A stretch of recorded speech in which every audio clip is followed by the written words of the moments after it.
జనకుని కూతురు జానకి అల్లో నేరెళ్ళో,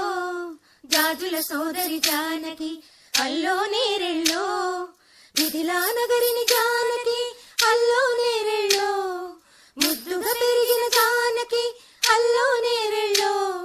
అందాల రాముని పరిణయమాడి అయోధ్య చేరును జానకి అల్లోనే